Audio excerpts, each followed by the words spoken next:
ಈಗ 5ನೇ ತರಗತಿಯ ಅಮ್ಮ ಪದ್ಯದ ಪ್ರಶ್ನೋತ್ತರಗಳು, ಭಾಷಾಭ್ಯಾಸ ಎಲ್ಲವನ್ನು ನೋಡೋಣ. ನೋಡಿ, ಈ ಪದಗಳ ಅರ್ಥ ನಿಮ್ಮ ಪುಸ್ತಕದಲ್ಲೇ ಇದೆ, ಅದನ್ನು ನೀವು ಓದ್ಕೋಬಹುದು. ಈಗ ನೇರವಾಗಿ ಪ್ರಶ್ನೋತ್ತರಗಳಿಗೆ ನಾವು ಹೋಗೋಣ. ತಾಯಿಯ ನುಡಿಯಲ್ಲಿ ಏನು ತುಂಬಿದೆ ಎಂದು ಕವಿ ಹೇಳುತ್ತಾರೆ? ನೋಡಿ, ತಾಯಿಯ ನುಡಿಯಲ್ಲಿ ಏನು ತುಂಬಿದೆ? ತಾಯಿಯ ನುಡಿಯಲ್ಲಿ ಜೇನು ತುಂಬಿದೆ. ನೀವು ನೆನಪಿನಲ್ಲಿಡಬೇಕು, ತಾಯಿಯ ನುಡಿಯಲ್ಲಿ ಜೇನು ತುಂಬಿದೆ ಎಂದು ಕವಿ ಹೇಳುತ್ತಾರೆ. ಇಲ್ಲಿ ಏನು ಅನ್ನುವಲ್ಲಿ ಜೇನು ಅಂತ ಬರಿಬೇಕು ನೀವು. ತಾಯಿ ಜೋಗುಳವನ್ನು ಹೇಗೆ ಹಾಡುತ್ತಾಳೆ? ತಾಯಿ ಜೋಗುಳವನ್ನು ಹೇಗೆ ಅಂದಲ್ಲಿ ಅನುರಾಗದಿಂದ. ನೋಡಿ, ಅನುರಾಗದಿಂದ ಹಾಡುತ್ತಾಳೆ. ತಾಯಿ ಜೋಗುಳವನ್ನು ಅನುರಾಗದಿಂದ ಹಾಡುತ್ತಾಳೆ. ಮಗುವಿಗೆ ಮೊದಲ ಪಾಠಶಾಲೆ ಯಾವುದು? ಮಗುವಿಗೆ ಮನೆಯೇ ಮೊದಲ ಪಾಠಶಾಲೆ. ಏನಂತ ನೆನಪಿಡಬೇಕು? ಮನೆಯೇ ಅನ್ನೋದನ್ನು ಬರೀಬೇಕು. ಮನೆಯೇ ಮೊದಲ ಪಾಠಶಾಲೆ. ಅಮ್ಮ ಯಾವುದನ್ನು ದಿಕ್ಸೂಚಿಯಾಗಿ ಅಮ್ಮ ಯಾವುದಕ್ಕೆ ದಿಕ್ಸೂಚಿ ಆಗುವಳು? ಅಮ್ಮ ಗುರಿ ಮರೆತ ಬಾಳಿಗೆ ದಿಕ್ಸೂಚಿ ಆಗುವಳು. ನೋಡಿ, ದಿಕ್ಸೂಚಿ ಇದು ಸ ಒತ್ತು ಬರಿಬೇಕಿಲ್ಲಿ, ತಪ್ಪು ಪ್ರಿಂಟ್ ಆಗಿದೆ, ಸ ಒತ್ತು ಬರಿಬೇಕು. ಅಮ್ಮ ಗುರಿ ಮರೆತ ಬಾಳಿಗೆ, ಗುರಿ ಮರೆತ ಬಾಳಿಗೆ ದಿಕ್ಸೂಚಿಯಾಗುವಳು. ಯಾವುದಕ್ಕೆ ದಿಕ್ಸೂಚಿಯಾಗುವಳು? ಯಾವುದಕ್ಕೆ ಅಂತ ಆಗ್ಬೇಕಿಲ್ಲ, ಯಾವುದಕ್ಕೆ ದಿಕ್ಸೂಚಿಯಾಗುವಳು? ಅಮ್ಮ ಗುರಿ ಮರೆತ ಬಾಳಿಗೆ ದಿಕ್ಸೂಚಿ ಆಗುವಳು. ಕವಿ ಅಮ್ಮನನ್ನು ಏನೆಂದು ಕರೆದಿದ್ದಾರೆ? ಕವಿ ಅಮ್ಮನನ್ನು ನಡೆದಾಡುವ ದೇವತೆ ಎಂದು ಕರೆದಿದ್ದಾರೆ. ನಡೆದಾಡುವ ದೇವತೆ ಎಂದು ಕರೆದಿದ್ದಾರೆ. ಜಂಬಣ್ಣ ಅಮರಚಿಂತ್ ಅವರ ಮೊದಲ ಕವನ ಸಂಕಲನ ಯಾವುದು? ನೋಡಿ, ಜಂಬಣ್ಣ ಅಮರಚಿಂತ್ ಅವರ ಮೊದಲ ಕವನ ಸಂಕಲನ ಮುಂಜಾವಿನ ಕೊರಳು. ನೋಡಿ, ನಿಮ್ಮ 5ನೇ ತರಗತಿಗೆ ಸಾಮಾನ್ಯವಾಗಿ ಕವಿ ಪರಿಚಯ ಇತ್ಯಾದಿ ವಿವರವಾಗಿ ಕೇಳೋದಿಲ್ಲ. ಆದ ಕಾರಣ ನೀವು ಕವಿ ಯಾರು? ಜಂಬಣ್ಣ ಅಮರಚಿಂತ. ಇದನ್ನು ಬರೆದವರು ಯಾರು? ಜಂಬಣ್ಣ ಅಮರಚಿಂತ. ಅವರ ಮೊದಲ ಕವನ ಸಂಕಲನ ಯಾವುದು? ಮುಂಜಾವಿನ ಕೊರಳು. ಇಷ್ಟು ನೆನ್ಪಿಟ್ರೆ ಸಾಕು. ಅಮ್ಮ ಪದ್ಯವನ್ನು ಬರೆದ ಕವಿ ಜಂಬಣ್ಣ ಅಮರಚಿಂತ. ಅವರ ಮೊದಲ ಕವನ ಸಂಕಲನ ಮುಂಜಾವಿನ ಕೊರಳು. ಇನ್ನು ಈ ಕೆಳಗಿನ ಪ್ರಶ್ನೆಗಳಿಗೆ 3-4 ವಾಕ್ಯದಲ್ಲಿ ಉತ್ತರಿಸಿರಿ ಎಂದಿದ್ದಾರೆ. ತಾಯಿ ಪ್ರೀತಿಯಿಂದ ಲಾಲಿ ಹಾಡುವ ಬಗೆ ಹೇಗೆ? ತಾಯಿಯು ಪ್ರೀತಿಯಿಂದ ತನ್ನ ಮಗುವಿಗೆ ಸಿಹಿಯಾದ ಜೇನಿನಂತೆ ನುಡಿಯುತ್ತಾಳೆ. ತನ್ನ ಶ್ರೀಮಂತಿಕೆಯ ಈ ಪ್ರೀತಿಯನ್ನು ಮುದ್ದೆ ಮಾಡಿ ಅನುರಾಗದಿಂದ ತನ್ನ ಮಗುವಿಗೆ ನೀಡುತ್ತಾಳೆ. ಪ್ರೀತಿಯನ್ನು ಮುದ್ದೆ ಮಾಡಿ ಅನುರಾಗದಿಂದ ತನ್ನ ಮಗುವಿಗೆ ನೀಡುತ್ತಾಳೆ. ತಾಯಿ ತನ್ನ ಮಗುವನ್ನು ಹೇಗೆ ಅರಸಿ ಬರುತ್ತಾಳೆ? ತಾಯಿ ತನ್ನ ಮಗುವನ್ನು ನೀರಿನ ಚಿಲುಮೆಯ ರೀತಿಯಲ್ಲಿ ಅರಸಿ ಬರುತ್ತಾಳೆ. ನೀರಿನ ಚಿಲುಮೆಯ ರೀತಿಯಲ್ಲಿ ಅರಸಿ ಬರುತ್ತಾಳೆ. ತಾಯಿ ತನ್ನ ಮಗುವನ್ನು ಏನೆಂದು ಹರಸುತ್ತಾಳೆ? ತಾಯಿ ತನ್ನ ಮಗುವಿಗೆ ಮಹಾತ್ಮನಿರಲಿ ಮಂಕನಿರಲಿ ಜಗದೊಡೆಯನಾಗು ಎಂದು ಹರಸುತ್ತಾಳೆ. ಅಂದರೆ ಮಗು ಹೇಗೆ ಇರಲಿ, ಮಹಾತ್ಮ ಇರಲಿ ದಡ್ಡ ಇರಲಿ, ನೀನು ಜಗದೊಡೆಯನಾಗು ಎಂದು ಹರಸುತ್ತಾಳೆ. ತಾಯಿಗೆ ಯಾವಾಗಿದ್ದರೂ ತನ್ನ ಮಗು ದೊಡ್ಡ ವ್ಯಕ್ತಿ ಆಗಬೇಕು ಅಂತ ಆಸೆ ಇರ್ತದೆ. ಕವಿತೆಯ ಈ ಸಾಲುಗಳ ಅರ್ಥ ಹೇಳಿರಿ. ಊಟೆ ಎಂದದಿ ನೆಗೆ ನೆಗೆದು ಬರುವೆ. ನೀರಿನ ಚಿಲುಮೆ ಅಂದರೆ ನೀರಿನ ಬುಗ್ಗೆ ಉಕ್ಕುವಂತೆ ತಾಯಿ ತನ್ನ ಮಗನನ್ನು ಹುಡುಕಿ ಬರುತ್ತಾಳೆ ಅಂತ ಅರ್ಥ ಇಲ್ಲಿ.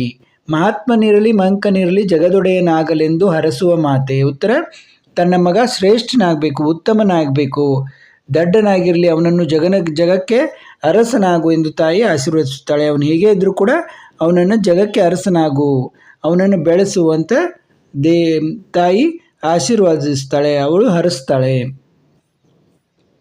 ಗುರಿಮರೆತ ಬಾಳಿಗೆ ನೀ ದಿಕ್ಸೂಚಿ. ನೋಡಿ, ಇಲ್ಲ ಕ ಬಂದಿದೆ, ದಿಕ್ಸೂಚಿ ಸ ಒತ್ತು ಬರಿಬೇಕು. ಸಾಧನೆ ಮಾಡುವ ಮಕ್ಕಳಿಗೆ ತಾಯಿ ದಾರಿ ತೋರಿಸುವ ದಿಕ್ಸೂಚಿಯಂತೆ.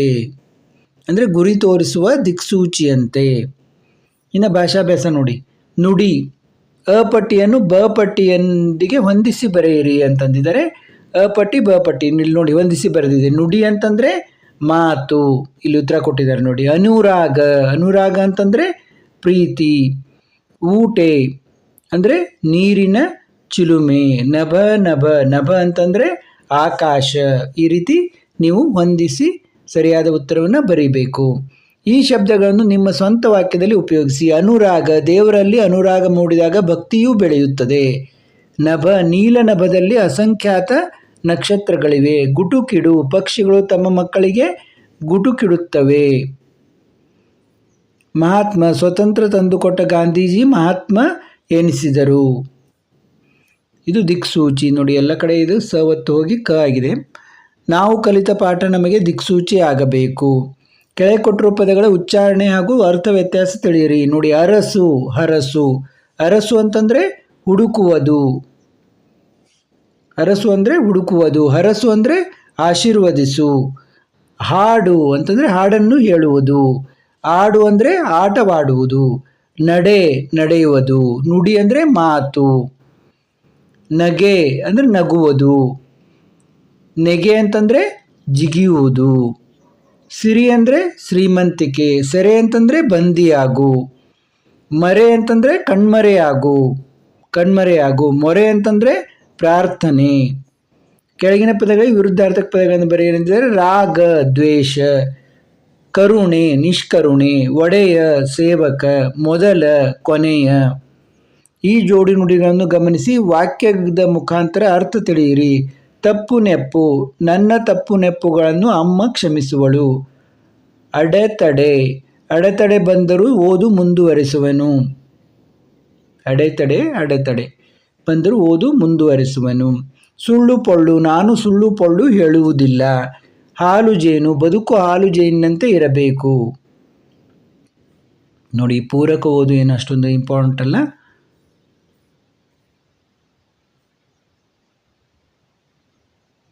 ಇಲ್ಲಿ ನಿಮ್ಮ ತಾಯಿಯ ಬಗ್ಗೆ ನಿಮ್ಮ ಅನಿಸಿಕೆಯನ್ನು ಬರೆಯಿರಿ ಎಂದಿದ್ದಾರೆ.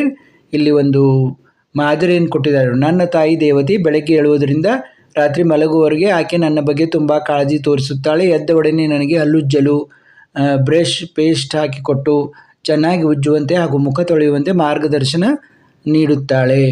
ನಂತರ ಹಾರ್ಲಿಕ್ಸ್ ಕೊಟ್ಟು ಕುಡಿದ ನಂತರ ಓದಲು ಹೇಳುವಳು. ಓದುವಾಗ ನನಗೆ ಬರುವ ಅನುಮಾನವನ್ನು ಪರಿಹರಿಸುವಳು. ನಂತರ ಸ್ನಾನಕ್ಕೆ ಬಿಸಿ ನೀರು ಕೊಟ್ಟು ಸ್ನಾನದ ನಂತರ ನನ್ನ ಸಮವಸ್ತ್ರವನ್ನು ತೆಗೆದಿಟ್ಟು ನನಗೆ ತಿಂಡಿ ತಿನ್ನಿಸಿ ಶಾಲೆಗೆ ನೀರು, ಬಾಕ್ಸ್ ಎಲ್ಲ ರೆಡಿ ಮಾಡುವಳು. ವೇಳೆಪಟ್ಟಿಯಂತೆ ಪುಸ್ತಕಗಳೆಲ್ಲ ತೆಗೆದುಕೊಂಡಿದ್ದೇನೋ ಇಲ್ಲವೋ ವಿಚಾರಿಸುವಳು. ನಂತರ ಶಾಲೆಯಿಂದ ಬಂದ ಮೇಲೆ ಸಮವಸ್ತ್ರ ಬದಲಾಯಿಸಿ ಕೈಕಾಲು ತೊಳೆದ ನಂತರ ಲಘು ಉಪಹಾರ, ಹಾರ್ಲಿಕ್ಸ್ ಕೊಟ್ಟು ಸ್ವಲ್ಪ ಹೊತ್ತು ಆಡಲು ಕಳುಹಿಸಳು. ನಂತರ ಮನೆ ಕೆಲಸ, ಹೋಮ್ವರ್ಕ್, ನಂತರ ಊಟ ಮಾಡಿಸಿ ಕತೆ ಹೇಳುತ್ತಾ ಮಲಗಿಸುವಳು. ನನ್ನ ಅಮ್ಮ ನನಗೆ ಮುದ್ದಿನ ಅಮ್ಮ. ನೋಡಿ, ಒಂದು ಮಾದರಿಯನ್ನು ಇಲ್ಲಿ ತುಂಬ ಚೆನ್ನಾಗಿ ಬರೆದಿದ್ದಾರೆ. ನೀವು ಈ ರೀತಿ ಬರೆಯಬಹುದು. ನೋಡಿ, ತಾಯಿ ಎಲ್ಲ ನಿಮ್ಮ ಕೆಲಸವನ್ನು ಮಾಡ್ತಾಳೆ. ದಿನನಿತ್ಯ ನಿಮ್ಮ ಎಲ್ಲ ಆಗುಹೋಗುಗಳನ್ನು ನೋಡ್ಕೋತಾಳೆ. ಇನ್ನು ಕವಿ ಪರಿಚಯ ನಾನು ಈಗಾಗಲೇ ಹೇಳಿದೆ. ಕವಿ ಪರಿಚಯ ಹೆಚ್ಚಾಗಿ ಕೇಳೋದಿಲ್ಲ ನಿಮ್ಮ ಚಿಕ್ಕ ತರಗತಿಗಳಿಗೆ. ಕವಿ ಜಂಬಣ್ಣ ಅಮರಚಿಂತ್ ಅವರು ರಾಯಚೂರು ಜಿಲ್ಲೆಯ ಲಿಂಗಸುಗೂರು ತಾಲೂಕಿನ ಅಂಕುಶದೊಡ್ಡಿಯವರು. ಇವರು ಪ್ರಗತಿಪರ ಚಿಂತನಶೀಲ ಬರಹಗಾರರು. ಮುಂಜಾವಿನ ಕೊರಳು ಇವರ ಮೊದಲ ಕವನ ಸಂಕಲನ. ಅದೋ ಜಗತ್ತಿನ ಆ ಕಾವ್ಯ, ಮಣ್ಣಲ್ಲಿ ಬಂದ ಅಕ್ಷರ, ಹರಿಯುವ ನದಿಗೆ ಮೈಯೆಲ್ಲ ಕಾಲು ಮುಂತಾದವು ಇವರ ಕವನ ಸಂಕಲನಗಳು. ಇವರು ರಚಿಸಿದ ಗಜಲ್ ಮತ್ತು ರೂಪಾಯಿ ಸಂಕಲನಗಳು ಕೂಡ ಹೊರಬಂದಿವೆ. ಈಗ ಇದೇ ರೀತಿ ಮತ್ತೆ ಮುಂದಿನ ಪಾಠ, ಪದ್ಯ ಎಲ್ಲವನ್ನೂ ನಾವು ಚಾನಲ್ನಲ್ಲಿ ನೋಡೋಣ. ತಪ್ಪದೆ ಸಬ್ಸ್ಕ್ರೈಬ್ ಆಗಿ ಮತ್ತು ನಿಮ್ಮ ಗೆಳೆಯರು ಕೂಡ ತಿಳಿಸಿ. ಮತ್ತೆ ಭೇಟಿಯಾಗೋಣ.